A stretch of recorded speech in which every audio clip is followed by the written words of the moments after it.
The divorce papers felt heavier in my hands than my wedding dress had felt on my shoulders 3 days ago.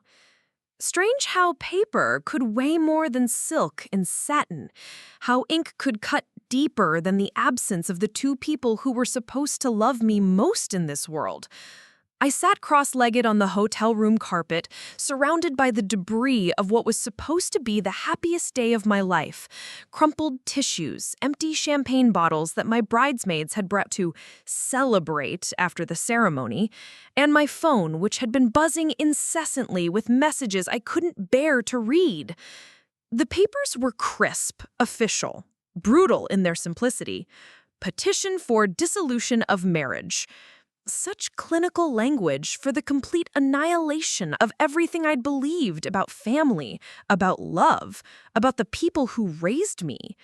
My fingers traced over the words, and I could still smell the hotel's industrial carpet cleaner mixed with the lingering scent of gardenias from my bouquet, wilting now in the corner like my faith in the people I'd called mom and dad for 28 years. 3 days. We'd been married for 3 days, and I was already filling out forms to end it. Not because Michael and I had fallen out of love, not because we'd discovered some fundamental incompatibility, but because my parents had taught me something about myself that I'd never known before. They'd shown me that I was capable of a fury so pure, so crystalline in its clarity, that it could reshape the entire landscape of my life in a single moment of decision. The hotel room felt like a cocoon, insulated from the world where normal people were living normal lives, where daughters didn't serve divorce papers to their own marriages as revenge against parents who'd chosen a college graduation over their wedding day. But nothing about this felt normal anymore. Nothing had felt normal since I'd stood at the altar of St. Catherine's Church, looking out at the congregation of 200 guests, searching for the two faces that mattered most and finding only empty seats in the front row. The seats I'd reserved for them. The seats that had remained vacant while my heart cracked open like an egg, spilling its contents across the marble floor of the sanctuary. My maid of honor, Sarah, had squeezed my hand during the processional. She'd whispered, "Maybe they're just running late." But we both knew better. We'd both seen the text message that had arrived at 6 a.m. that morning, 5 hours before I was supposed to walk down the aisle, 5 hours before I was supposed to become Mrs. Michael Chen in front of everyone who mattered to us. The message was brief, businesslike, devoid of emotion. "Rebecca, we're so sorry, but David's graduation ceremony was moved to today due to weather yesterday. We have to be there for him. We know you'll understand. Love you both. Congratulations." Love you both. Congratulations.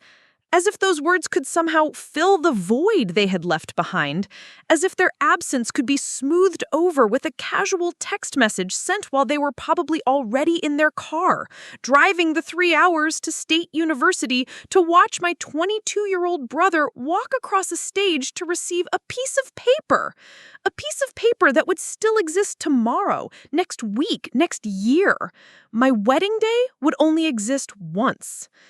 I'd stared at that message for 10 minutes, reading it over and over, waiting for it to change, waiting for my phone to ring with my mother's voice saying it was all a mistake, a misunderstanding, that they were on their way. But the phone stayed silent, and the message stayed the same, and gradually the reality of it began to sink into my bones like cold water. They'd chosen him again. The pattern was nothing new, but the magnitude of this betrayal was breathtaking in its completeness.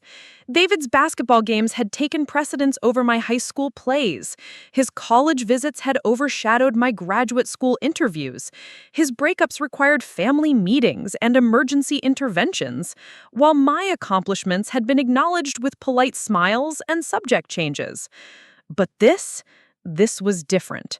This was my wedding day, the day that I'd been planning for 2 years, the day that was supposed to represent the beginning of my own family, separate from the one that had never quite known what to do with me.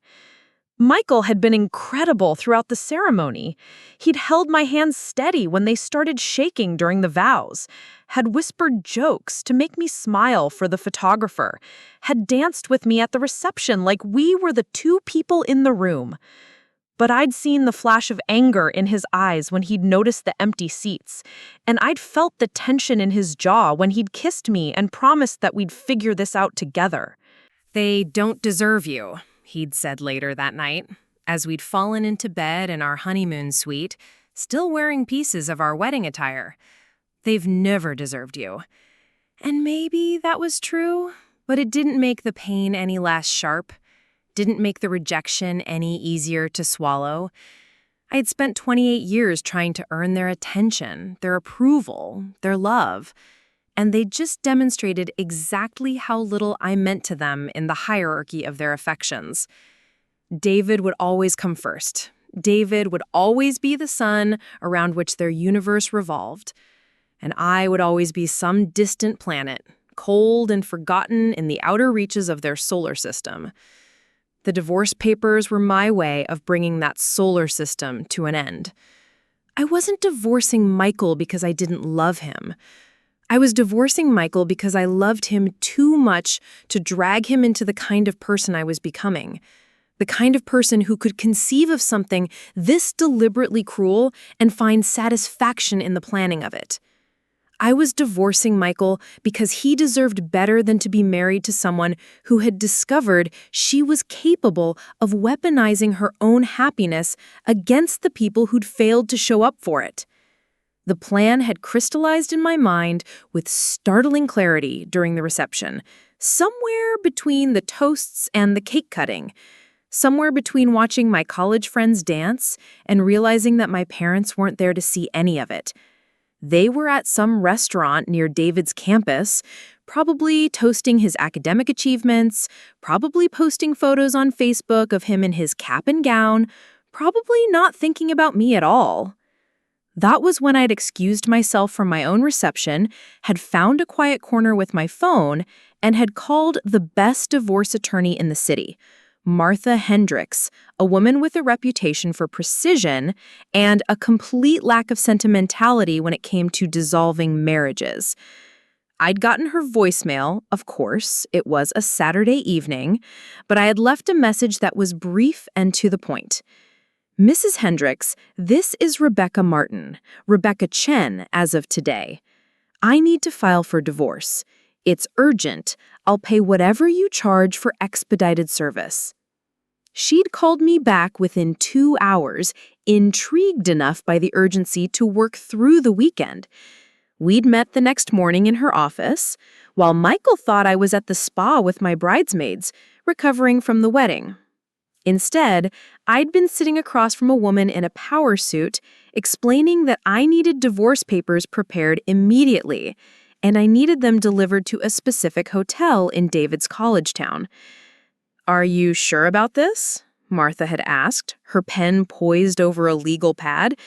"Marriage dissolution is a serious legal matter, and you've been married for less than 48 hours?" "I've never been more sure of anything in my life," I'd told her, and I meant it.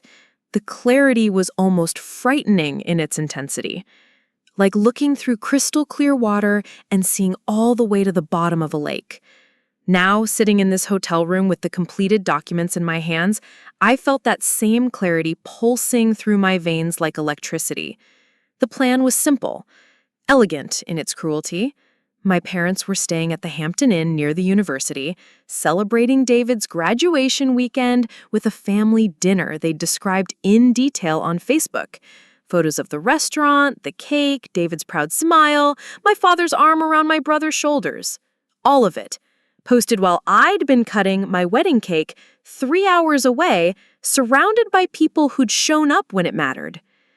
I would drive to their hotel tonight. I would ask the front desk to deliver an envelope to their room. Inside that envelope would be the divorce papers, along with a single sheet of hotel stationery on which I'd written just one line: "Congratulations on your choice." They would open it expecting maybe a graduation card for David, or perhaps a wedding photo I'd wanted to share despite their absence. Instead, they would find the legal dissolution of the marriage they missed, the marriage they deemed less important than a college graduation ceremony. They would understand in that moment exactly what their absence had cost. Not just my faith in them, but my entire future, my entire marriage, everything I'd built with the man I loved. It was nuclear. It was devastating.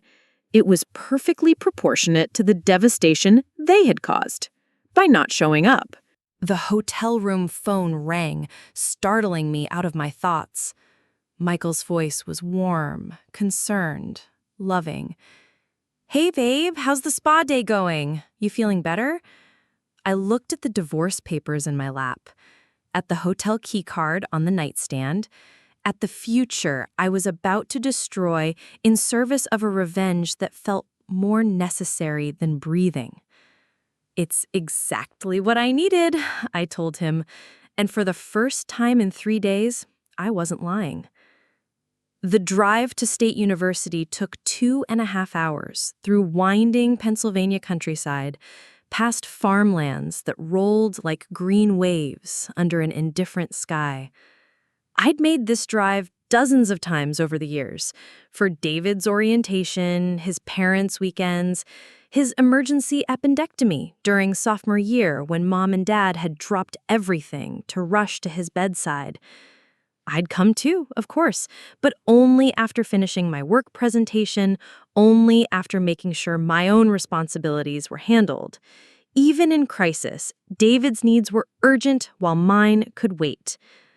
The irony wasn't lost on me that I was making this drive, again, on what should have been my first full day as a married woman, to deliver papers that would end that marriage before it had properly begun. My wedding dress was still hanging in the closet at home, probably wondering why it had been abandoned so quickly after its moment of glory. Michael's tuxedo was draped over a chair in our bedroom, a ghost of the man who'd promised to love me forever just 3 days ago. Forever turned out to be 72 hours. The divorce papers sat in a manila envelope on the passenger seat, along with a hotel stationery note that had taken me an hour to write. I had gone through 17 drafts before settling on those 4 words: "Congratulations on your choice." Everything else had felt either too dramatic or not dramatic enough. Explanations felt weak, accusations felt small, but those 4 words, they carried the weight of 28 years of being the second choice, the afterthought, the daughter who was supposed to understand that other people's needs came first. My phone buzzed with another text from Michael.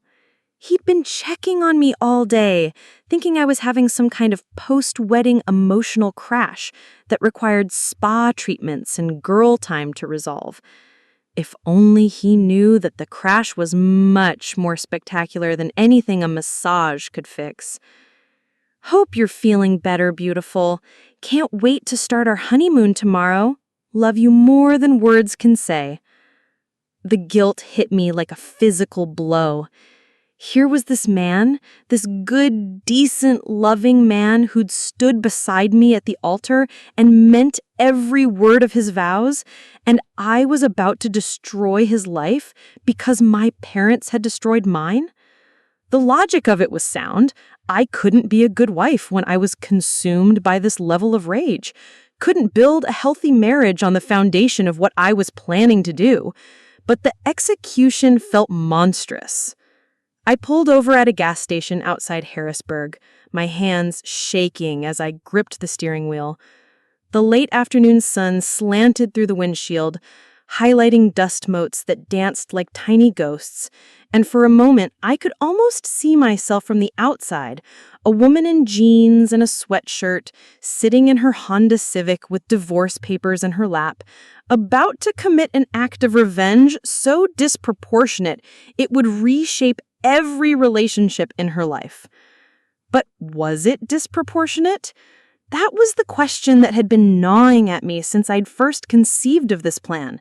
Was destroying my own marriage really too extreme a response to my parents' choice to miss it entirely? I thought about the timeline of events that had led to this moment. The slow accumulation of slights and dismissals that had built up like sediment over the years, until the weight of it had finally triggered this emotional avalanche. When I was 7, I'd won the school district spelling bee. David was 5, and he'd had a soccer game that same afternoon. A regular season game, not even playoffs. My parents had missed my moment on stage, missed seeing me spell encyclopedia correctly to win the whole competition because David's coach had said the team needed parental support. I'd come home with my trophy to find them just getting back from his game, which his team had lost anyway. "Oh, sweetie, we're so proud of you," Mom had said, barely glancing at the trophy. "Did you have fun? David scored a goal today, his first one of the season." When I was 13, I'd been accepted into the advanced mathematics program at the regional high school, something only 12 students in the county had achieved. The acceptance letter had arrived on the same day that David had gotten suspended from middle school for getting into a fight. Guess which event had dominated the dinner conversation that night? When I was 17, I'd been valedictorian of my graduating class and had earned a full scholarship to Penn State. David had been caught drinking at a party that same week, and my graduation party had been canceled so my parents could focus on getting him back on track. I'd spent my graduation night alone in my room, reading the speech I'd written but never got to give at the celebration that never happened. The pattern had continued through college, through graduate school, through my early career. Every achievement I'd earned had been overshadowed by whatever crisis or milestone David was experiencing. When I'd gotten my first job at the marketing firm, David had been struggling with organic chemistry and needed tutoring. When I'd been promoted to senior account manager, David had been applying to graduate programs and needed help with his essays. When I'd gotten engaged to Michael, David had been going through a bad breakup and needed emotional support. And through it all, I'd convinced myself that this was normal family dynamics, that parents naturally focused more attention on the child who needed more help. David was the younger one, the more sensitive one. The one who'd always struggled just a little bit more with everything. I was the responsible one, the self-sufficient one, the one who could take care of herself. I'd worn that role like armor, told myself it was a badge of honor that they trusted me to be strong enough to handle their inattention. But a wedding isn't supposed to be something you handle on your own. A wedding is supposed to be the one day when even the most self-sufficient daughter gets to be the center of attention, gets to have her parents beaming with pride as she walks down the aisle, gets to feel like the most important person in their world for just a few hours. Instead, I'd gotten a text message at 6 a.m. explaining why David's graduation was more important than my marriage. I started the car again and pulled back onto the highway, the manila envelope seeming to pulse with malevolent energy beside me. The closer I got to the university, the more the landscape began to look familiar. The exit ramps I'd taken to visit David, the restaurants where we'd had family dinners after his concerts and games, the hotel where my parents were probably right now, posting more photos of their celebration on social media. I wondered if they'd even thought about me today. I wondered if my mother had woken up this morning and remembered for even a moment that her daughter had gotten married 3 days ago and might be enjoying her first weekend as a newlywed. I wondered if my father had considered calling to check on how the honeymoon planning was going, or to ask if we'd received all our wedding gifts yet. Probably not. They were probably entirely absorbed in David's achievement, in the pride they felt watching their son graduate from college, in the satisfaction of having guided him through 4 years of academic and social challenges to reach this milestone. They were probably thinking about the future he was building, the career he was starting, the man he was becoming. They weren't thinking about the daughter they'd failed to show up for, or the marriage they'd helped destroy by choosing to be absent from its beginning. My phone rang, and for a moment my heart stopped, thinking it might be them, calling to apologize or explain or somehow make this right. But it was Sarah's name on the screen, my maid of honor, my best friend from college, the woman who'd held my bouquet while I'd said my vows to a man I was about to divorce. "Hey, babe," she said when I answered, her voice carefully cheerful. "How was the spa? You feeling any better about everything?" I'm good, I lied, taking the exit toward the university. Really good, actually. I think I've got some clarity about the situation. That's great to hear. I was worried about you yesterday. You seemed so angry, and I get it. I really do. But I didn't want you to do anything you'd regret while you were still processing everything. If only she knew what I was about to do. Sarah had been the voice of reason throughout this whole ordeal, the one urging me to give my parents the benefit of the doubt, to remember that people make mistakes, to focus on building my marriage rather than dwelling on their absence from the wedding. She meant well, but she'd grown up in a family where showing up for each other was a given, where love was demonstrated through presence and attention rather than excuses and explanations. "I'm not going to do anything I'll regret," I told her, and technically that was true. I wouldn't regret this. I might regret a lot of things: the pain I was about to cause Michael, the relationships I was about to destroy, the bridges I was about to burn. But I wouldn't regret making my parents understand the consequences of their choice. "Good," she said, relief evident in her voice, "because Michael loves you so much, and you two are perfect together, and it would be such a tragedy to let your parents' mistake mess up something so beautiful." Perfect together. We had been perfect together, right up until the moment I'd realized I was capable of something like this. Right up until I discovered that the fury living inside me was stronger than my love for him, more compelling than my desire to build a life with him. How could someone be perfect for a person who was about to reveal herself to be fundamentally broken? "I should go," I said, pulling into the parking lot of the Hampton Inn. "I'll talk to you later, okay? Love you, Becca. Take care of yourself." The hotel looked exactly like every other Hampton Inn in America. Beige and bland and utterly forgettable. But it was about to become the site of the most dramatic moment of my life, the place where I would finally, definitively, make my parents understand what their priorities had cost me. I sat in the car for 20 minutes, staring at the building, rehearsing what I would say to the front desk clerk. The envelope felt heavy in my hands, weighted with the future I was about to destroy. Inside this building, my parents were probably getting ready for dinner, maybe calling room service, maybe watching the news or scrolling through their phones.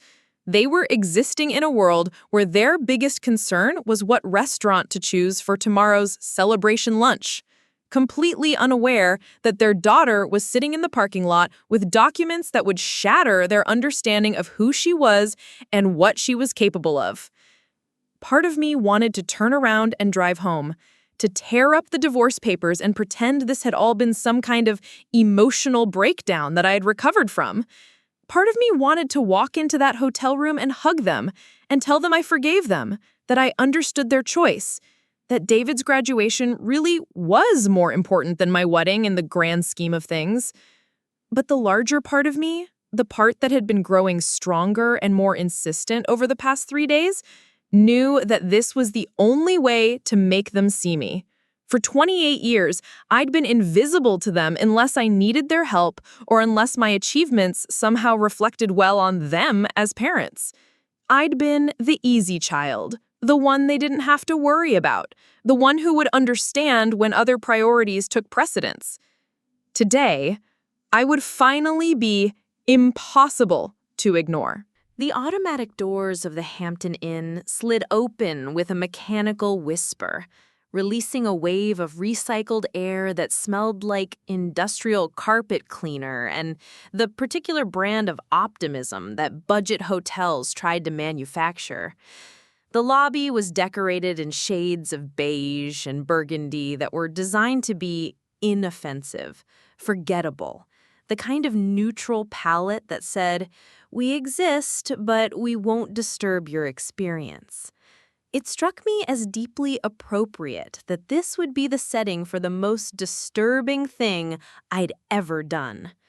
Behind the front desk stood a young man who couldn't have been more than 22, probably working his way through college, just like David had done. He had that eager-to-please expression that service industry workers perfected. The smile that said he was ready to solve whatever minor problem had brought me to his counter. He had no idea he was about to become an unwitting accomplice to the destruction of my family. "Good evening," he said as I approached, the manila envelope clutched against my chest like a shield. "How can I help you tonight?" "I need to have something delivered to one of your guests," I said, surprised by how steady my voice sounded. Inside, my heart was hammering against my ribs like a caged bird. But outwardly, I must have appeared calm, normal, like someone making a routine request rather than someone about to detonate a bomb in her own life. "Of course," he said, reaching for a pen. "What's the guest's name?" "Martin. Robert and Linda Martin. They're staying here for the graduation weekend." His face brightened with recognition. "Oh, the Martins! Yes! They checked in yesterday. Lovely couple. Their son graduated today, right? They were so proud when they were talking about it at check-in." So proud. The words hit me like a slap, and I had to grip the edge of the counter to steady myself. Of course they'd been talking about David's graduation with strangers, glowing with parental pride, probably showing photos and telling stories about their brilliant son who'd overcome so many challenges to reach this moment. It would never occur to them to mention that they had a daughter, too, or that she'd gotten married 3 days ago and that they missed the wedding to be here. "Yes," I managed. "It's a big day for the family." "That's so wonderful," the clerk continued, apparently oblivious to the tension radiating from me. "Family is everything, isn't it? They must be over the moon." Family is everything. The phrase echoed in my head as I handed him the envelope, watching his young, earnest face as he took it from me with the same casual care he'd probably shown hundreds of other routine deliveries. He had no way of knowing that this envelope contained the end of everything I'd built with Michael, the destruction of my relationship with my parents, the complete reshaping of my identity from dutiful daughter to something much darker and more dangerous. "Should I take this up now, or would you prefer I wait until morning?" he asked, already reaching for the guest services phone. "Now," I said, too quickly. "Please, it's time-sensitive." He nodded and dialed their room number. I could hear the phone ringing through the receiver, and each ring felt like a countdown to the moment when my old life would end and something entirely new would begin. Ring, ring, ring. Then my mother's voice, muffled but recognizable through the phone speaker. "Hello? Mrs. Martin? This is Jake at the front desk. I have a delivery for you and your husband. Should I bring it up now?" There was a pause, and I could almost see her exchanging glances with my father, probably wondering who would be sending them something at their hotel. Maybe it was a congratulations gift from friends back home, or some kind of surprise from David. A delivery? From who? Jake looked at me expectantly, and I realized I hadn't thought this part through. I couldn't give my name. That would ruin the surprise, the devastating moment of discovery I'd been orchestrating. But I had to say something. It's anonymous, I said, and Jake nodded as if this were perfectly normal. The sender prefers to remain anonymous, he relayed into the phone. Another pause. Then, well, I suppose you can bring it up. We're in rooms 347. Perfect, I'll be right there. Jake hung up and smiled at me, completely unaware that he just set in motion events that would destroy multiple lives. All set. Is there anything else I can help you with tonight? No, I said, backing away from the counter. That's everything. I should have left then. I should have walked out of that lobby, gotten in my car, and driven back to Michael, back to our hotel room, back to the life I was about to incinerate. Instead, I found myself gravitating toward the elevator bay, positioning myself where I could see but not be seen, like some kind of emotional voyeur about to witness the aftermath of her own terrible decision. Jake appeared with the envelope, whistling softly as he waited for the elevator. He looked so young, so innocent, so blissfully unaware of what he was carrying. When the elevator doors opened, he stepped inside and disappeared, taking my revenge with him toward the third floor, toward my parents, toward the moment when they would finally understand what their choice had cost them. The elevator indicator lights tracked his progress. First floor, second floor, third floor. Then the numbers went dark, and I knew he was walking down the hallway, looking for room 347, carrying his innocent burden toward people who had no idea their world was about to collapse. My phone buzzed with a text message, and I looked down to see Michael's name on the screen. Hey, beautiful. Just wanted to say goodnight. Tomorrow we start our adventure together. I love you so much. It actually hurts sometimes. Sweet dreams, Mrs. Chen. Mrs. Chen. The name I'd been so proud to take, the identity I'd been so excited to claim. In a few minutes, it would become a mockery, a reminder of the marriage I'd destroyed in service of a revenge that was starting to feel less satisfying and more terrifying with each passing second. I sank into one of the lobby's beige chairs, my legs suddenly too weak to support me. What was I doing? What had I become? 3 days ago, I was a woman in love, walking down the aisle toward a future that seemed bright and full of possibility. Now, I was sitting in a hotel lobby, having just delivered divorce papers to my own parents for missing my wedding. The transformation was so complete, so dramatic, that I barely recognized myself. But it was too late now. Jake was probably knocking on their door, probably handing over the envelope with that same cheerful efficiency he'd shown at the desk.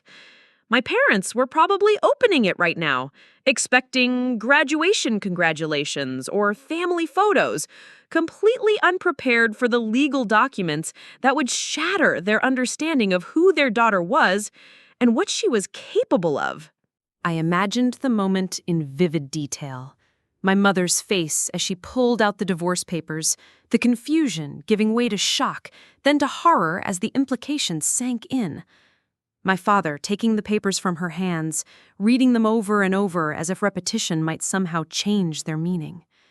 The terrible silence as they processed what I'd done, what their absence from my wedding had driven me to do. The elevator dinged, and Jake reappeared, still whistling, completely oblivious to the destruction he'd just delivered. He gave me a friendly nod as he passed, probably thinking I was just another guest enjoying the lobby's ambiance. If only he knew he'd just played a supporting role in the most traumatic moment of my life. Minutes passed. 5, then 10, then 15. I kept expecting my phone to ring, expecting to hear my mother's voice, shocked and pleading, trying to understand what had happened to her daughter. But the phone stayed silent, and the silence stretched on until it became its own kind of torture. Maybe they hadn't opened it yet. Maybe they'd set it aside to deal with later, too caught up in their celebration to bother with mystery deliveries. Or maybe they had opened it and were sitting in their hotel room in stunned silence, trying to process the magnitude of what I'd done, trying to figure out how to respond to something so far outside the normal parameters of family conflict. At the 20-minute mark, my phone finally rang. Mom's name appeared on the screen, and I stared at it for several rings before I found the courage to answer. Rebecca! Her voice was shaky, uncertain, like she wasn't sure she was talking to the same person who'd been her daughter for 28 years. Rebecca, what is this? What have you done? The pain in her voice should have made me feel guilty, should have triggered some kind of remorse or second thoughts. Instead, it filled me with a savage satisfaction that surprised me with its intensity. Finally, I had their attention. Finally, I was the emergency that couldn't be ignored or postponed or handled later when it was more convenient. I got married 3 days ago, I said, my voice steady and cold. I don't know if you remember. You had other plans. Rebecca, please, you have to understand. No, I interrupted, the word coming out sharper than I had intended. I don't have to understand anything. I have spent 28 years understanding. I've understood why David's soccer games were more important than my spelling bees. I've understood why his breakups required family meetings while my achievements barely got acknowledged. I've understood why his needs always came first, why his crises always took precedence, why his milestones always mattered more than mine. That's not fair, she said, but her voice lacked conviction. We love you both equally. I missed your wedding, I said, cutting through her protests with the simple, devastating truth. My wedding, Mom, the most important day of my life, and you weren't there because David had a graduation ceremony that could have been attended any other time by any other family members, without requiring the presence of every single person who claims to love him. The ceremony was rescheduled, she said weakly. We'd already made arrangements, bought plane tickets, and reserved hotel rooms. We couldn't just— You could have done anything you wanted to do, I said, standing up and beginning to pace the lobby. You chose not to be there.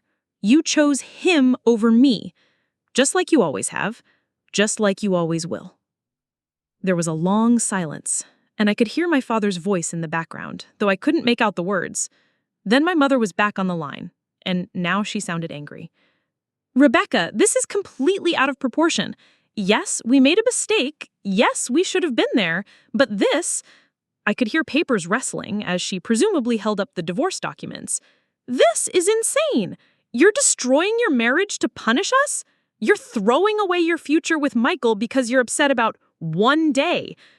One day. The dismissal in those words, the casual reduction of my wedding to one day as if it were no more significant than any other Saturday on the calendar, sent a fresh wave of rage coursing through me. It wasn't one day, I said, my voice rising despite my efforts to stay calm. It was the day that was supposed to prove that I mattered to you, that I was worth showing up for, that I was more than just the child you didn't have to worry about. It was supposed to be the day when I finally got to be the center of your attention, when I finally got to feel like I was as important to you as David has always been. You are important to us. My father's voice came through the phone now, and I could tell my mother had put it on speaker. Rebecca, you're our daughter. We love you more than— Don't, I said, the word coming out like a gunshot. Don't you dare tell me you love me when you chose not to be there for the most important moment of my life. Don't tell me I'm important when you've spent 3 decades proving that I'm not. We're flying home first thing in the morning, my mother said now, her voice now thick with tears. We'll come to see you and Michael. We'll explain everything. We'll make this right. There's nothing to make right, I said, surprised by how calm I sounded now, how settled I felt in this decision. I filed for divorce this morning. The papers were served tonight. By the time you get home, my marriage will be over, and you'll finally understand what your choices cost. Rebecca, please, my father said, his voice breaking. Please don't do this. We made a terrible mistake, but don't destroy your life because of our failure. Michael loves you. You love him. You have a beautiful future together. I had a beautiful future, I corrected. I had a marriage that started with the people I love most in the world showing me exactly how little I matter to them. I had a husband who would spend the rest of his life watching me try to pretend that didn't break something fundamental inside me. I had a family that would continue to put David first in everything, and I would continue to accept it, because that's what I do. I understand, I accommodate, I make myself smaller so everyone else can be more comfortable. We can change, my mother said desperately. We can do better. We can... It's too late, I said, and as the words left my mouth, I realized I meant them completely. It's been too late for a long time. I just finally figured out how to make you see it. I hung up the phone and turned it off, cutting the connection not just to the call, but to the old version of myself, the daughter who would have spent the next hour listening to their apologies and explanations and promises, who would have eventually agreed to give them another chance, who would have gone home and tried to repair the damage to her marriage while pretending her heart wasn't broken. The lobby felt different now, charged with the electricity of what I'd just done. The beige walls and burgundy carpet seemed sharper somehow, more real, as if the intensity of the conversation had brought everything into higher definition. I'd just burned down my entire life in the space of a 20-minute phone call, and instead of feeling destroyed, I felt liberated. For the first time in my adult life, I'd made a choice that prioritized my own feelings over everyone else's comfort. I'd refused to be understanding, refused to be accommodating, refused to make myself smaller. I'd chosen nuclear honesty over polite fiction, and the explosion had been everything I'd hoped it would be. My phone buzzed with another call, Mom again probably, but I didn't turn it back on. Instead, I walked out of the hotel and into the parking lot, where my car sat waiting like a faithful friend, ready to take me wherever I decided to go next. The question was, where did someone go after they just destroyed their entire life? Back to the hotel where Michael was waiting, blissfully unaware that his marriage was over? Home to the apartment we'd shared to pack my things before he found out what I'd done? Or somewhere entirely new, somewhere that didn't contain any reminders of the person I'd been before tonight. As I sat in the driver's seat, key in hand, I realized that for the first time in my life, the choice was entirely mine. I wasn't accommodating anyone else's needs or schedule or preferences. I wasn't being the good daughter or the understanding wife or the responsible sister.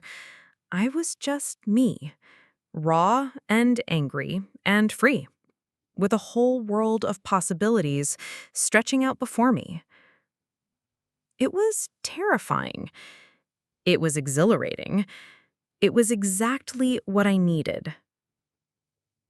I started the car and pulled out of the parking lot, leaving the Hampton Inn and my old life behind me. In the rearview mirror, I could see the hotel's lights growing smaller and smaller until they disappeared entirely, swallowed by the darkness of a Pennsylvania night that felt full of promise and danger in equal measure. My phone, still turned off in the passenger seat, would be flooded with missed calls and desperate text messages by morning. My parents would be on the first flight home, probably crying in their airport seats, probably trying to figure out how their dutiful daughter had transformed into someone capable of such calculated cruelty. Michael would wake up alone in our hotel room, probably thinking I'd come back late from my spa day and hadn't wanted to disturb his sleep. But I wouldn't be there when he woke up. I wouldn't be there to explain or apologize or try to undo what I'd done. I'd be somewhere else entirely, someone else entirely, finally free from the weight of being the daughter who understood, the wife who accommodated, the sister who came second. The road stretched out ahead of me, dark and endless and full of possibilities I'd never allowed myself to imagine. For the first time in my life, I didn't know where I was going. It felt like freedom. I should call him. I should drive back to the hotel, throw myself on his mercy, confess everything, and beg for forgiveness. We could tear up the divorce papers, pretend this had all been some kind of emotional breakdown brought on by wedding stress and family drama. We could start over, rebuild, work through my issues with therapy and time and the kind of patient love that Michael specialized in. But even as I imagined that scenario, I knew it was impossible. You can't unknow something about yourself once you've learned it. You can't unsee the person you're capable of becoming when pushed past your breaking point. And Michael deserved better than to spend his life wondering when I might detonate again, what other nuclear options I might discover when life didn't go according to plan. I opened my phone and scrolled to Martha Hendricks's number. She'd given me her personal cell, told me to call if there were any complications with the divorce proceedings. Well, this definitely qualified as a complication, though probably not the kind she'd been anticipating. She answered on the second ring, her voice alert despite the late hour. "Rebecca, is everything all right?" "I need to stop the divorce," I said without preamble. "Can I withdraw the papers? Cancel everything?" There was a pause, and I could hear the sound of rustling paper in the background. "Well, technically, yes, you can withdraw a petition within a certain time frame, but Rebecca, you filed these papers less than 24 hours ago. Are you sure you want to make this decision so quickly? Divorce proceedings often involve a lot of emotional volatility." "I made a mistake," I said, cutting her off. "A huge mistake. I was angry, and I wasn't thinking clearly, and I did something terrible that I need to undo right now." "All right," she said, her voice carefully neutral. "I can draft a withdrawal motion first thing Monday morning. But Rebecca, I need to ask, have you discussed this with your husband? Does he know about the divorce filing?" "No," I admitted. "He doesn't know about any of it. That's part of what I need to fix." Another pause. "I see. Well, that does complicate things somewhat. Once you inform him of the filing, he'll need to be notified of the withdrawal as well. But yes, we can certainly stop the proceedings if that's what you want." "It's what I want," I said, relief flooding through me. The divorce could be undone. The legal machinery I'd set in motion could be stopped, reversed, erased. It would be as if this entire nightmare had never happened, as if I'd never discovered this capacity for destruction that lived inside me.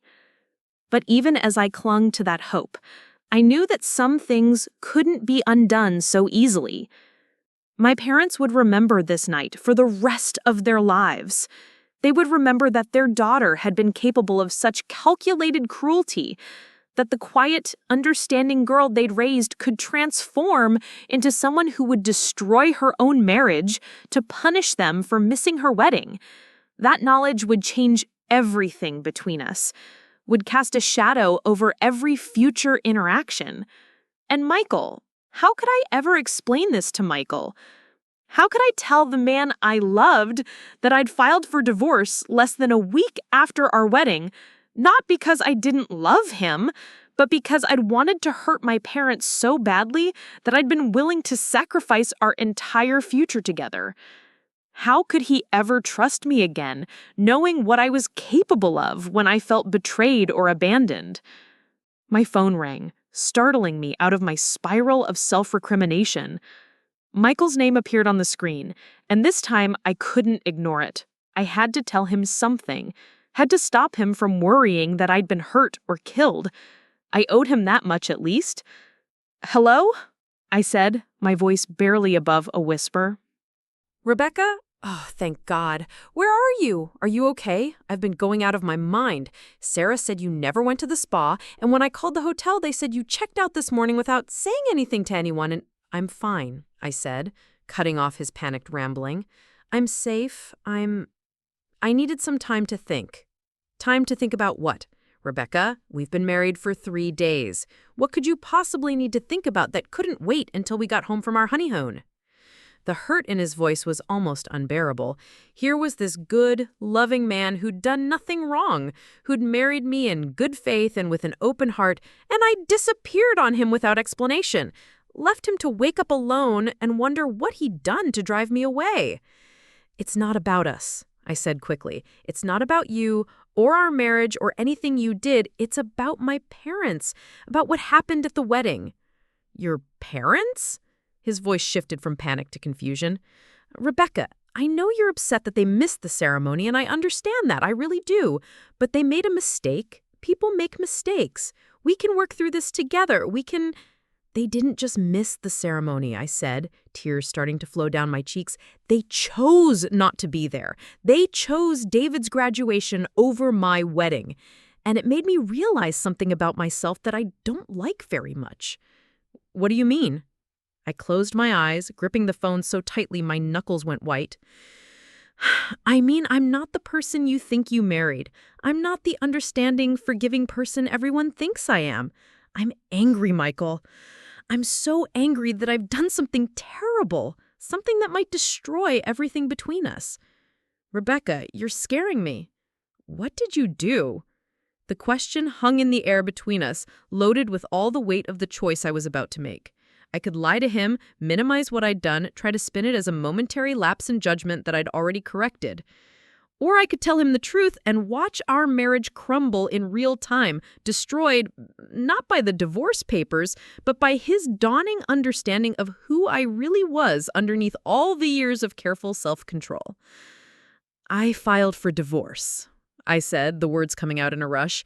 This morning, I was so angry about them missing the wedding that I went to a lawyer and filed for divorce, and then I drove to their hotel and had the papers delivered to their room.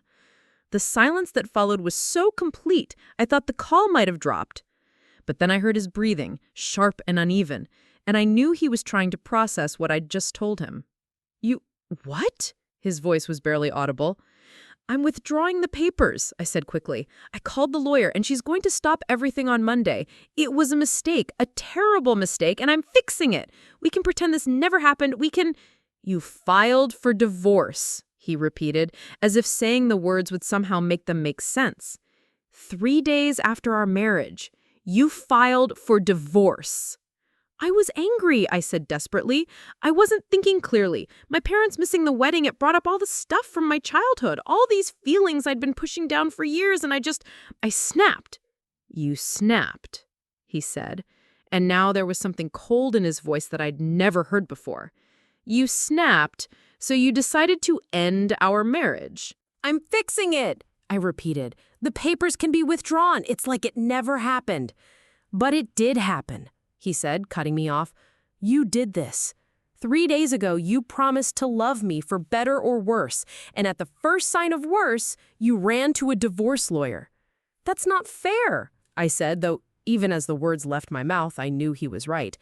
This isn't about you. It's about my parents. I was trying to hurt them, not you, by destroying our marriage, he said. You were so determined to hurt your parents that you were willing to throw away everything we've built together. Do you have any idea how that makes me feel? Do you understand what it means that the woman I love was capable of doing something like this? I did understand. That was the worst part. I understood exactly what this meant, exactly how it changed everything between us. It didn't matter that I could withdraw the papers, that the legal proceedings could be stopped. The fact remained that when faced with emotional pain, my first instinct had been to detonate my own life, rather than work through the problem like a rational adult. "I love you," I said, knowing how inadequate the words were. "I love you more than anything, and I know I messed up, but we can work through this. We can get counseling, we can—" "Rebecca," he said, and the gentleness in his voice was somehow worse than anger would have been. "I need time to think about this. I need to understand how the woman I married could do something like this without talking to me, without even considering what it would do to us." "So what does that mean?" I asked, though I was afraid I already knew. "It means I'm going home. It means our honeymoon is over, and I don't know when or if I'll be ready to talk about this. It means you need to figure out who you are and what you want. Because the person who filed those papers isn't the person I thought I was marrying." The line went dead, and I sat in my car in the fluorescent-lit parking lot, staring at my phone screen until it went dark. He was right, of course. The person who'd filed those papers wasn't the person he had married. She was someone else entirely, someone I'd never known existed until 3 days ago when my parents had shown me exactly where I ranked in their hierarchy of love. But maybe that was the real revelation, the truth I'd been avoiding all night. Maybe the person who'd filed for divorce wasn't some alien version of myself that had emerged under extreme stress. Maybe she was who I had always been, underneath all the years of being understanding and accommodating and making myself smaller. Maybe she was the real me, finally unleashed after a lifetime of careful performance. And if that was true, then Michael was right to walk away. He'd married someone who he thought was kind and forgiving and emotionally stable. He ended up with someone who was capable of nuclear revenge when she didn't get what she wanted. Those weren't the same person, and he deserved to know the difference. I started the car and pulled back onto the highway, heading home to an apartment that would feel empty and hollow without Michael's presence. The divorce papers could be withdrawn, the legal proceedings could be stopped, but the damage was done. My parents would never look at me the same way again. Michael would never trust me the same way again, and I would never be able to pretend that this capacity for destruction didn't live inside me, waiting for the next time life failed to meet my expectations. The road stretched out ahead of me, leading back to a life that would never be the same, to relationships that were irreparably changed, to a version of myself that I was only just beginning to understand. For the first time in 28 years, I had no idea what came next. But maybe that was okay. Maybe it was time to stop being the person everyone expected me to be and start figuring out who I actually was, underneath all the years of careful performance. Maybe it was time to stop apologizing for taking up space and start demanding the love and attention I deserved. Or maybe I was just trying to justify the unjustifiable, to make sense of something that would never make sense. Maybe I was exactly what Michael thought I was, someone who would destroy everything beautiful in her life rather than do the hard work of healing and forgiveness. The truth, as always, was probably somewhere in between. But for the first time in my life, I was going to have to figure it out for myself, without anyone else's expectations or accommodations to guide me. It was terrifying and liberating in equal measure. It was exactly what I deserved. The apartment felt like a museum of my former life when I walked through the door at 3 a.m. Wedding gifts still sat unopened on the dining room table, their cheerful ribbons and bows a mockery of the celebration they'd been meant to commemorate. My wedding dress hung in the bedroom closet like a ghost, still wrapped in its preservation bag, waiting for a future that no longer existed. Michael's coffee cup sat in the sink exactly where he'd left it before we'd gone to the hotel for our wedding night, a small, domestic detail that broke my heart more than all the grand gestures of love ever could. I stood in the middle of our living room, my living room now, I supposed, and tried to understand how everything had changed so completely in the span of a few days.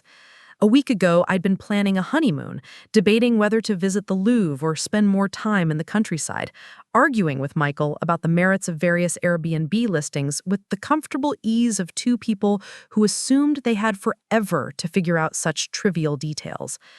Now I was standing alone in the dark, surrounded by the physical evidence of a life that felt as distant as childhood. My phone had been silent during the drive home, but now it started buzzing again with a vengeance. I let it ring through to voicemail, not ready to face whatever desperate messages my parents were leaving, not ready to hear the pain in their voices as they tried to understand how their daughter had transformed into someone capable of such calculated cruelty. The silence after each missed call felt heavier than the ringing itself, weighted with all the words we'd never be able to unsay, all the damage that couldn't be undone. I made coffee because it was something to do with my hands, something normal and domestic that might anchor me to the routine rhythms of ordinary life. But as I stood at the counter, waiting for the machine to finish brewing, I caught sight of my reflection in the kitchen window and barely recognized the woman looking back at me.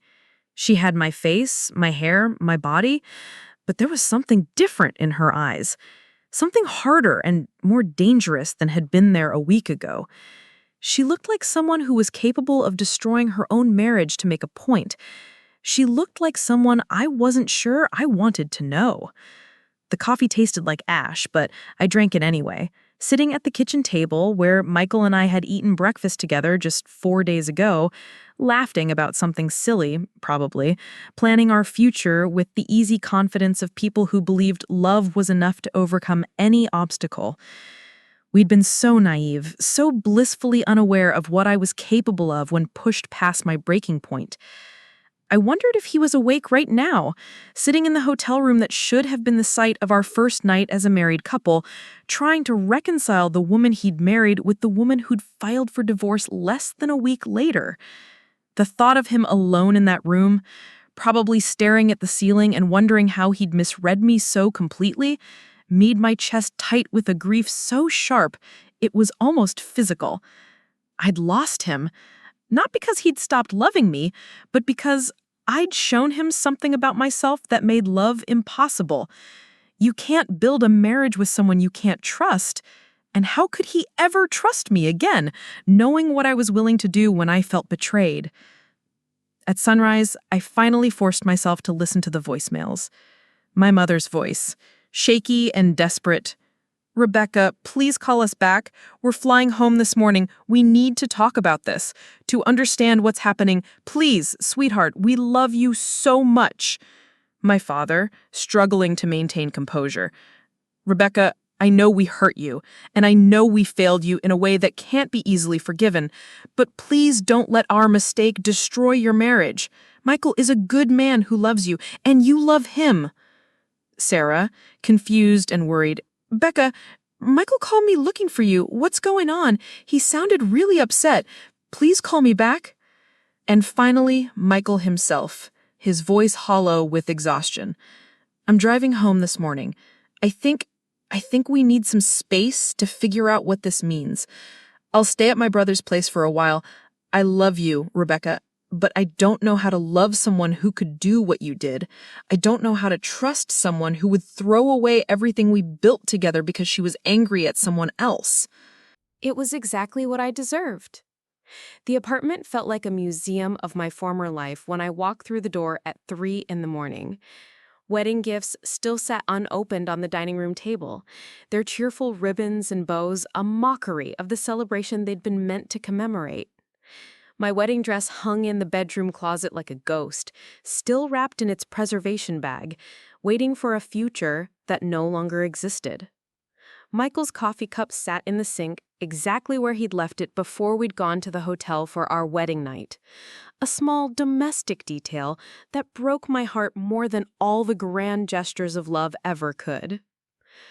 I stood in the middle of our living room, my living room now, I supposed, and tried to understand how everything had changed so completely in the span of a few days.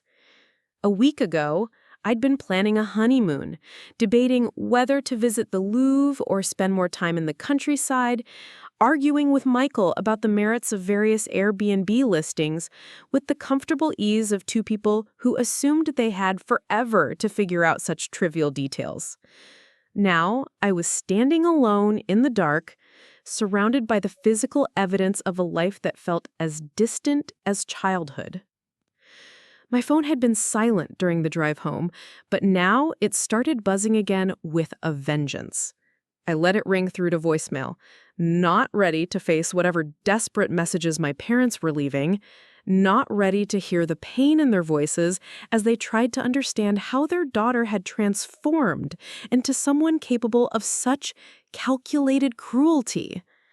The silence after each missed call felt heavier than the ringing itself, weighted with all the words we'd never be able to unsay, all the damage that couldn't be undone. I made coffee because it was something to do with my hands, something normal and domestic that might anchor me to the routine rhythms of ordinary life. But as I stood at the counter, waiting for the machine to finish brewing, I caught sight of my reflection in the kitchen window and barely recognized the woman looking back at me. She had my face, my hair, my body, but there was something different in her eyes, something harder and more dangerous than had been there a week ago. She looked like someone who was capable of destroying her own marriage to make a point. She looked like someone I wasn't sure I wanted to know. The coffee tasted like ash, but I drank it anyway, sitting at the kitchen table where Michael and I had eaten breakfast together just 4 days ago, laughing about something silly, probably, planning our future with the easy confidence of people who believed love was enough to overcome any obstacle. We'd been so naive, so blissfully unaware of what I was capable of when pushed past my breaking point. I wondered if he was awake right now, sitting in the hotel room that should have been the site of our first night as a married couple, trying to reconcile the woman he'd married with the woman who'd filed for divorce less than a week later. The thought of him alone in that room, probably staring at the ceiling and wondering how he'd misread me so completely, made my chest tight with a grief so sharp it was almost physical.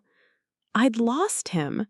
Not because he'd stopped loving me, but because I'd shown him something about myself that made love impossible. You can't build a marriage with someone you can't trust.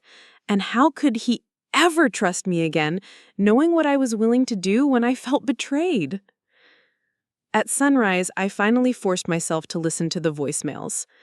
My mother's voice, shaky and desperate. "Rebecca, please call us back. We're flying home this morning. We need to talk about this, to understand what's happening.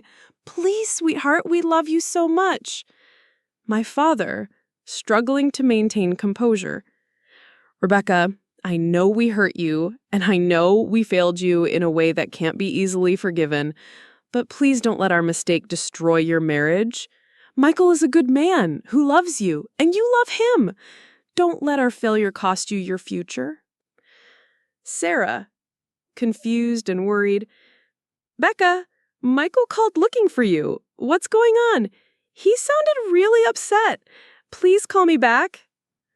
And finally, Michael himself, his voice hollow with exhaustion, "I'm driving home this morning. I think we need some space to figure out what this means.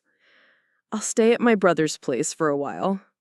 I love you, Rebecca, but I don't know how to love someone who could do what you did.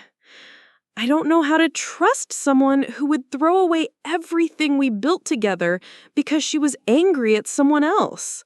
But maybe they did. Maybe the person you became under extreme stress was actually the truest version of yourself, stripped of all the social conditioning and careful self-control that usually kept your worst impulses in check. Maybe the woman who'd filed for divorce in a fit of rage was more authentic than the accommodating daughter who'd spent decades swallowing her disappointment and calling it understanding. I withdrew the papers, I told them. The divorce can be stopped, legally speaking, but Michael, I took a shaky breath. Michael doesn't want to be married to someone who would do what I did, and I don't blame him. The silence that followed was crushing in its weight, filled with all the things we couldn't say, all the damage that couldn't be undone. My parents had come here hoping to fix something that was fundamentally unfixable, to apologize their way back to a relationship that had been forever altered by my revelation of who I really was underneath all the years of careful performance. "What can we do?" my mother asked finally, her voice small and broken. "How do we help you fix this?" The answer was simple and terrible. They couldn't. No one could fix this except me, and I wasn't sure I was capable of the kind of sustained self-examination and growth that would be required to rebuild the trust I'd shattered. I wasn't sure I even wanted to be the person I'd have to become to earn Michael's forgiveness, the kind of person who could absorb this level of pain without lashing out destructively. I think I need to figure out who I am when I'm not trying to be the daughter you need me to be, or the wife Michael thought he was marrying. I think I need to learn how to be angry without being destructive, how to demand what I need without destroying what I love. "That sounds like therapy," my dad said with the faintest hint of a smile. "It sounds like a lot of therapy," I agreed, "and time, and probably some very uncomfortable conversations with myself about why I chose nuclear revenge over honest communication." We talked for another hour, circling around the damage we'd all done to each other, trying to find a path forward that acknowledged the pain without drowning in it. My parents apologized again for missing the wedding, but more meaningfully, they began to acknowledge the patterns of behavior that had led to this moment. They talked about their tendency to focus on David because his needs seemed more urgent, their assumption that I was strong enough to handle their inattention, their failure to recognize that strength and independence didn't mean I didn't need love and attention and celebration. It wasn't enough to fix everything. 28 years of family dynamics couldn't be resolved in a single conversation.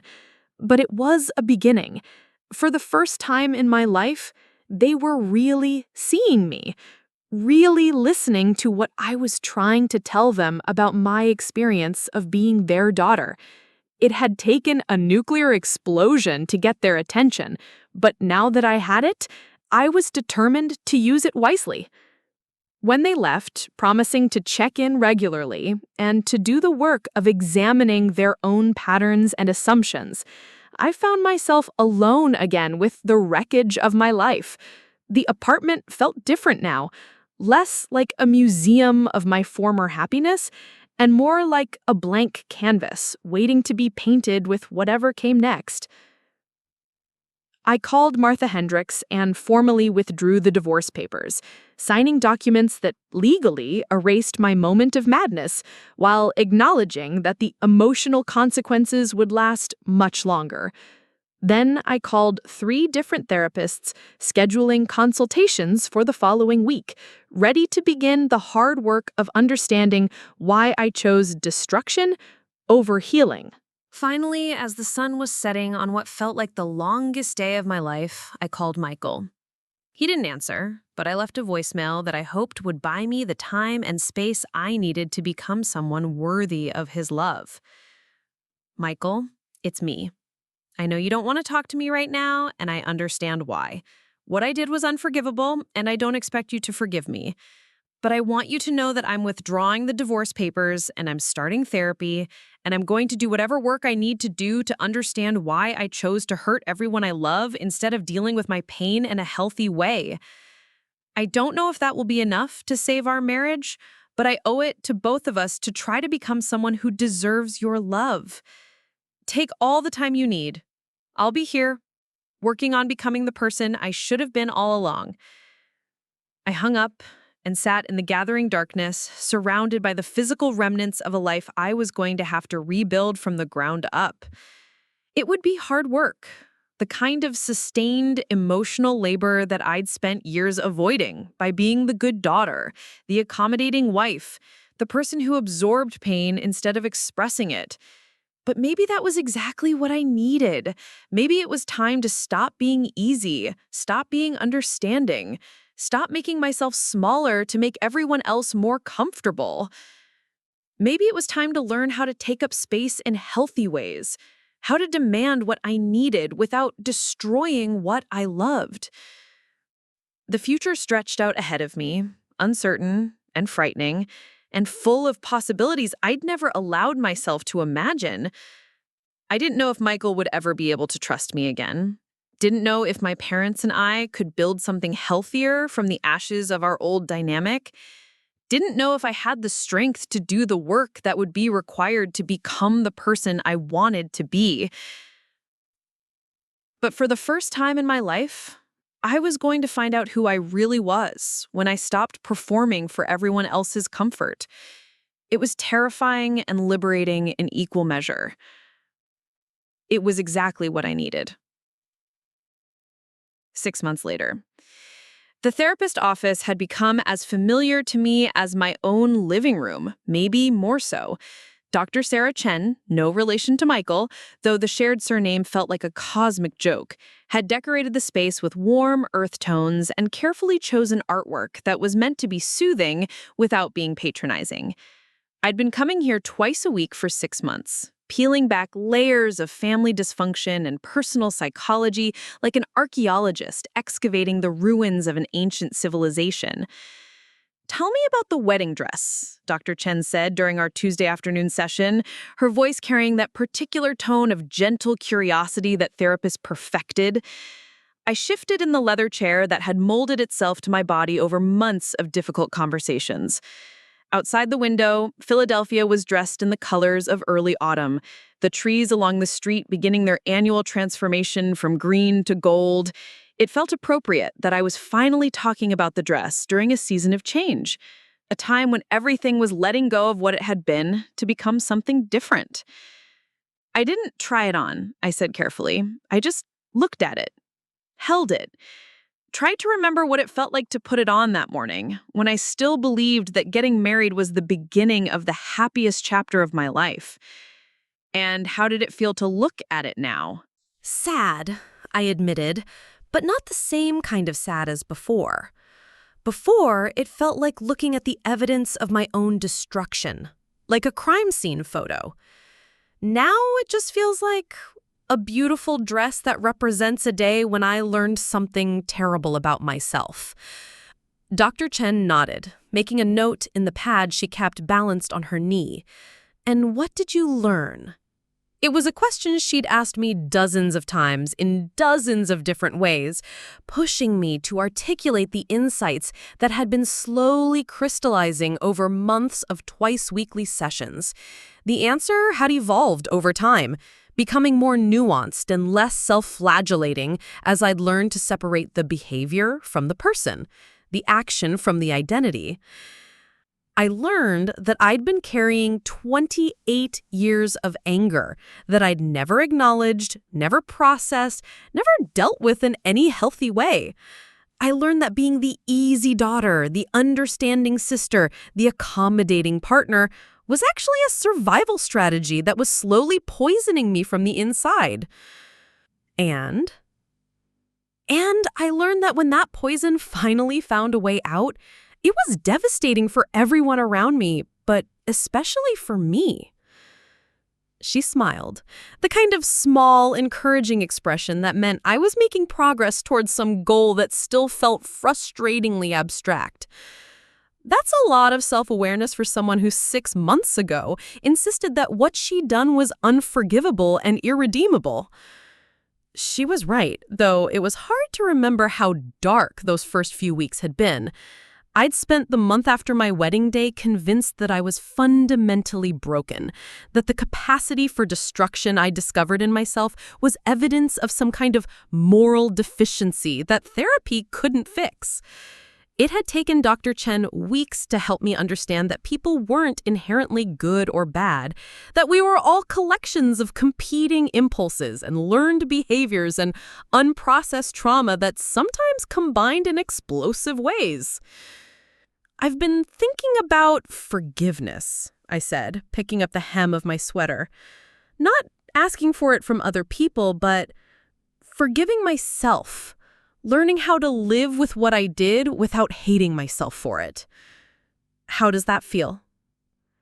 "Terrifying," I answered honestly. "Because if I forgive myself, if I accept that I'm not a monster, then I have to figure out what to do with the rest of my life. I have to decide who I want to be going forward, and that feels like a bigger responsibility than just living with the guilt."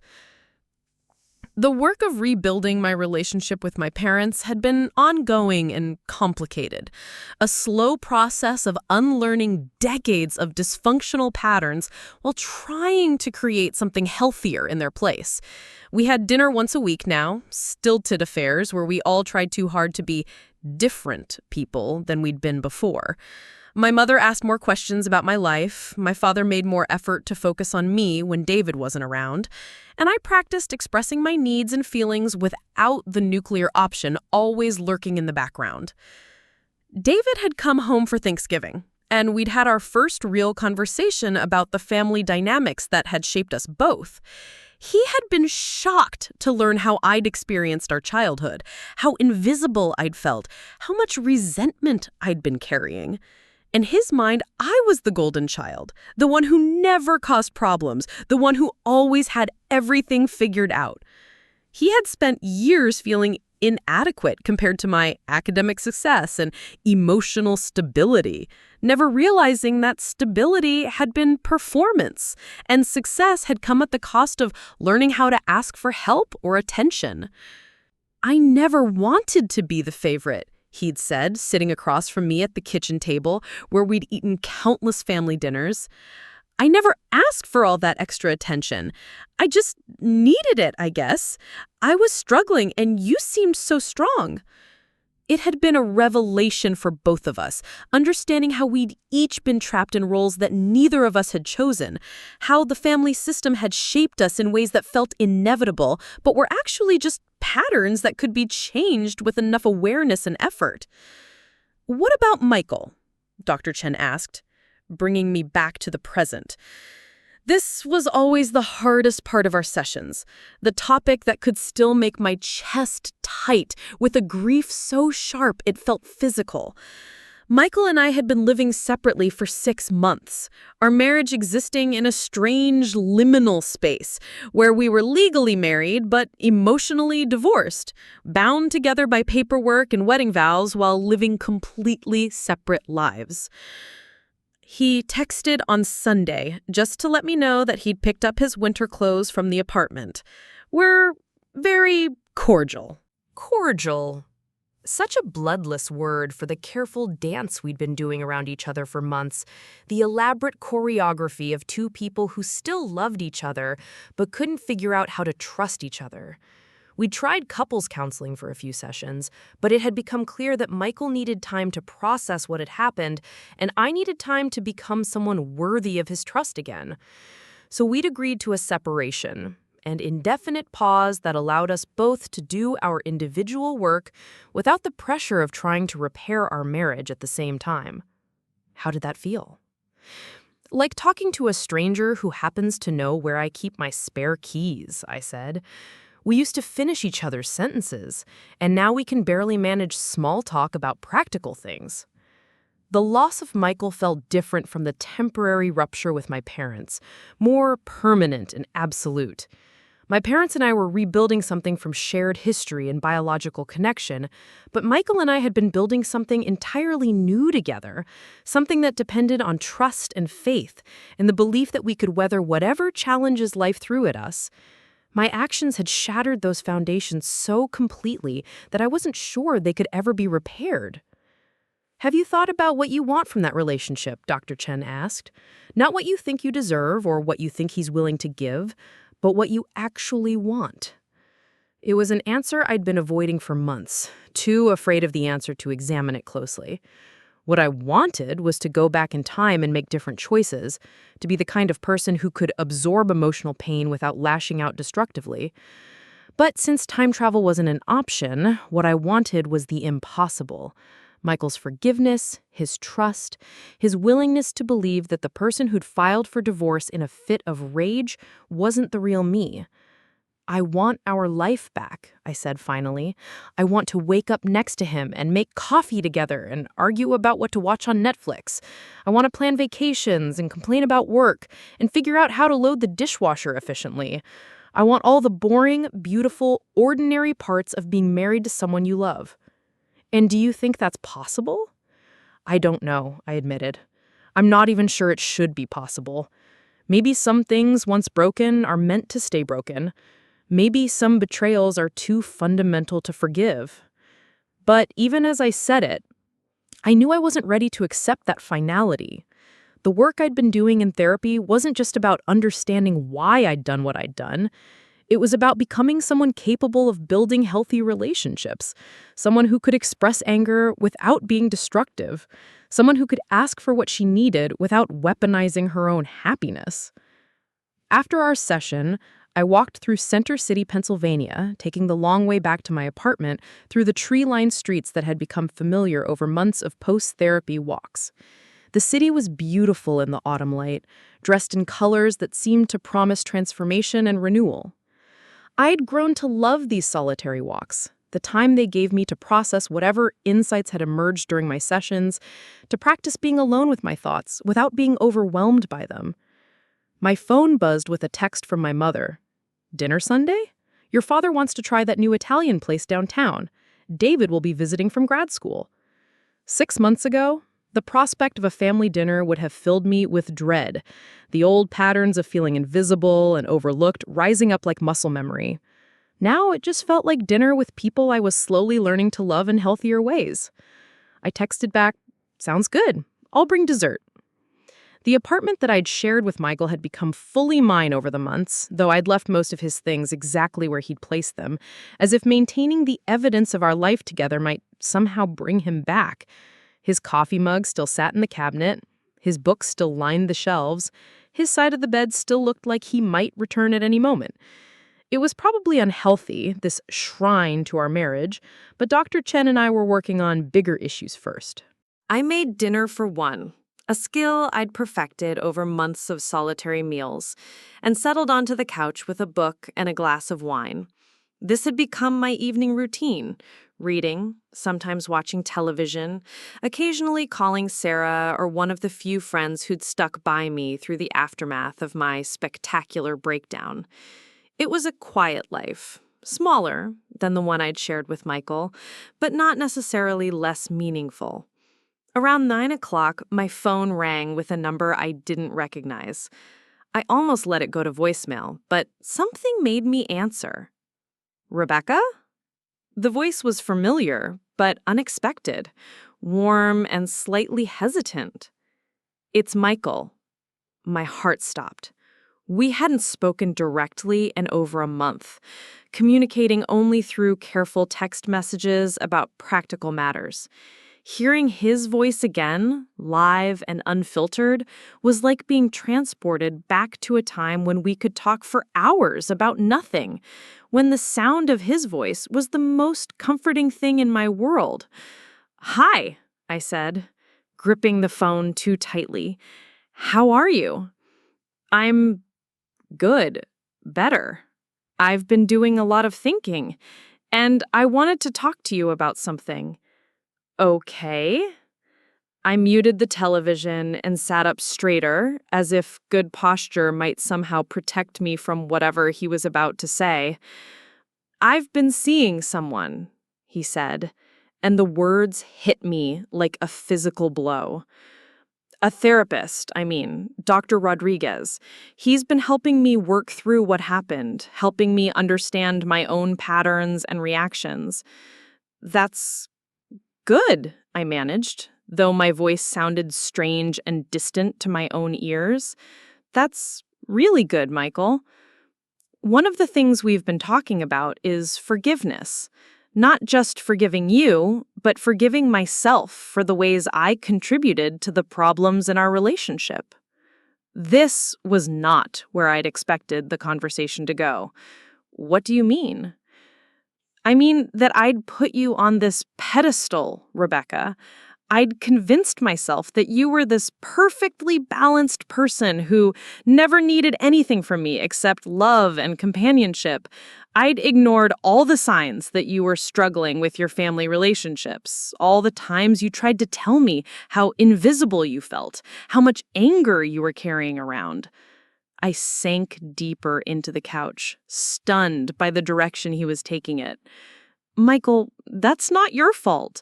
What I did, he said firmly, what you did was terrible, but it didn't happen in a vacuum. It happened because you'd spent years learning that the only way to get attention was to be in crisis. And I'd spent our entire relationship rewarding you for not being in crisis. The insight was so unexpected, so generous, that I felt tears starting to form. For 6 months, I'd been carrying the entire weight of our marriage's destruction, convinced that I alone was responsible for breaking something beautiful. The possibility that the cracks had been there all along, that we'd both contributed to the conditions that had led to my breakdown, was almost too overwhelming to process. I'm not excusing what you did, he continued. Filing for divorce 3 days after our wedding was nuclear, and it showed me something about you that I wasn't prepared to handle. But I've been thinking about the person you were in that moment, and I think she was someone who'd been slowly drowning for years, and no one had noticed. I should have talked to you, I said through tears that were coming freely now. I should have told you how I was feeling, instead of just exploding. Yes, he agreed. You should have. But I should have been the kind of husband who made it safe for you to tell me those things, who noticed when you were struggling even when you were trying to hide it. We sat in silence for a long moment, both of us processing the weight of these revelations. Outside my window, the city continued its evening routine. People walking home from dinner, couples holding hands, families navigating the ordinary challenges of loving each other imperfectly. Where does this leave us? I asked finally. I don't know, he said honestly. I'm not ready to just pick up where we left off, to pretend that what happened didn't happen. But I'm also not ready to give up on us entirely. What does that mean practically? It means I'd like to try couples counseling again, but for real this time. Not damage control, but actually building something new together. It means taking the time to learn how to be married to each other as the people we actually are, not the people we thought we were supposed to be. The possibility felt too fragile to examine too closely, like a soap bubble that might burst if I breathed on it wrong. I'd like that, I said carefully. I'd like that very much. I can't promise it will work, he warned. I can't promise that I'll be able to trust you the way I did before, or that we'll be able to build something strong enough to survive the next crisis. I know, but I'd rather try and fail than not try at all. After we hung up, I sat in the gathering darkness of my apartment, processing what felt like the first genuinely hopeful conversation I'd had in months. It wasn't a reconciliation, wasn't a promise that everything would be okay, but it was a possibility. It was a door that I'd thought was permanently closed, beginning to crack open, just enough to let in a sliver of light. The next morning, I called Dr. Chen to schedule an emergency session, needing help to process what Michael had said, to understand what it might mean for my recovery and my future. We spent the hour talking about the difference between rebuilding and starting over, about the courage it took to try again when you'd already failed spectacularly, about the possibility that some broken things could be repaired in ways that made them stronger than they'd been originally. "What are you most afraid of?" she asked toward the end of our session. "That I'll disappoint him again," I said without hesitation. "That I'll do the work and become someone better, and we'll try to rebuild our marriage, and then the next time life gets difficult, I'll revert to the person I was 6 months ago." "And what makes you think you might do that?" I considered the question, trying to separate my fears from the evidence of my actual progress. "I guess nothing really. I'm not the same person I was 6 months ago. I understand things about myself now that I didn't understand then. I have tools for dealing with anger and disappointment that I didn't have before." "So what you're really afraid of is that growth isn't permanent, that change isn't sustainable." "Yes," I said, recognizing the fear as soon as she named it. "I'm afraid that all this work, all this insight is just temporary, that underneath it all, I'm still the same person who was capable of filing for a divorce to hurt her parents." "What if," Dr. Chen said gently, "instead of thinking about it as being the same person or a different person, you thought about it as being a person who's learned to make different choices?" It was a subtle shift in perspective, but it felt profound. I wasn't trying to erase the person who'd done something terrible. I was trying to become someone who would make better choices when faced with similar pain. The capacity for destruction might always be there, but it didn't have to be the option I chose. 2 months later, Michael and I met for coffee on a Thursday afternoon in December, the first time we'd been in the same room since our separation began. He looked good, tired, but good, and I caught myself noticing details I'd forgotten, like the way he rubbed his jaw when he was thinking, the particular shade of brown his eyes became in winter light. "You look different," he said as we settled into a corner booth at the cafe where we'd had our first date 3 years earlier. It hadn't been intentional, choosing this place, but the symmetry felt appropriate. "Good or bad?" I asked, attempting levity to cover my nervousness. "Good different," he said, and his smile was real, if careful. "More solid, I guess, like you're taking up space in your own life instead of just existing in it." It was an apt description of what months of therapy had accomplished. I was learning to inhabit my own experience more fully, to claim space for my feelings and needs without apologizing for them, to be present in my own life instead of performing it for other people's comfort. We talked for 2 hours, carefully at first, then with increasing ease as we remembered how to be in each other's presence. He told me about his work, his therapy, his slow process of understanding his own patterns of conflict avoidance and people-pleasing. I told him about my family dinners, my growing relationship with David, my gradual acceptance that healing was a process rather than a destination. "I've been thinking about what you said, about building something new instead of trying to fix what was broken. And I think you're right. I think we tried so hard to be the perfect couple that we never learned how to be a real couple with real problems and real conflicts and real ways of working through them." He nodded, reaching for my hand across the table. The contact was electric, familiar and foreign at the same time. "I miss you," he said simply. "I miss us. But I don't miss the version of us that was built on avoiding difficult conversations." "I don't either," I said, squeezing his fingers. I want to learn how to fight with you in healthy ways. I want to learn how to be angry without being destructive, how to need things from you without feeling like I'm being a burden.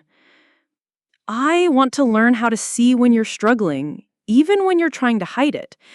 I want to be the kind of husband who creates space for your feelings, instead of just appreciating that you don't have many of them.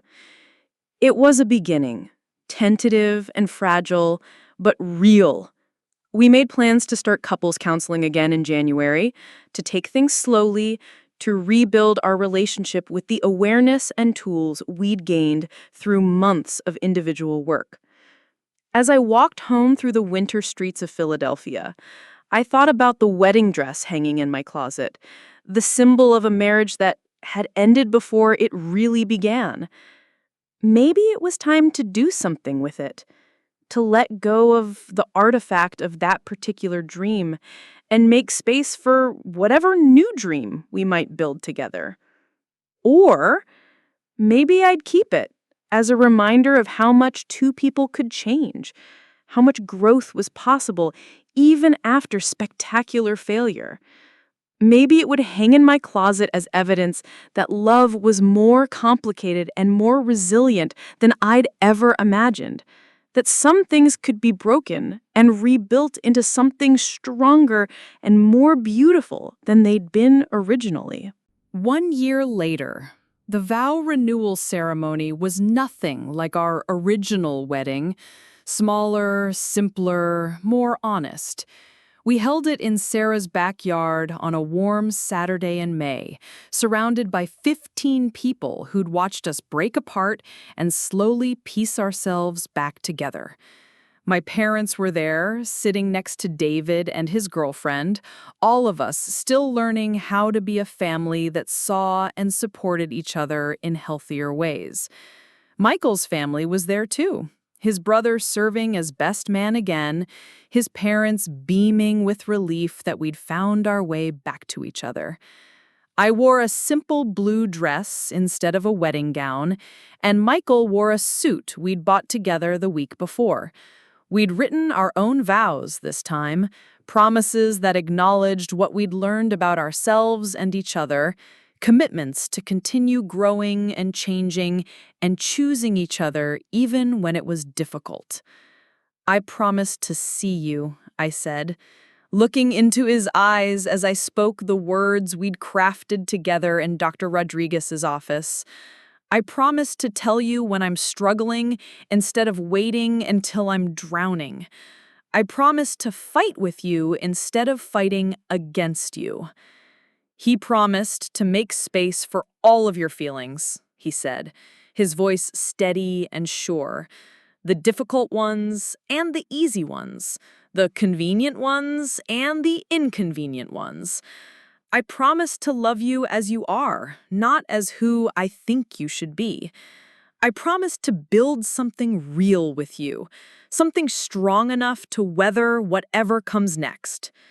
As we exchanged rings, the same ones from our first wedding, but worn now with the patina of experience, I thought about the woman I'd been a year ago, desperate and destructive, and convinced that love meant never having to ask for what you needed.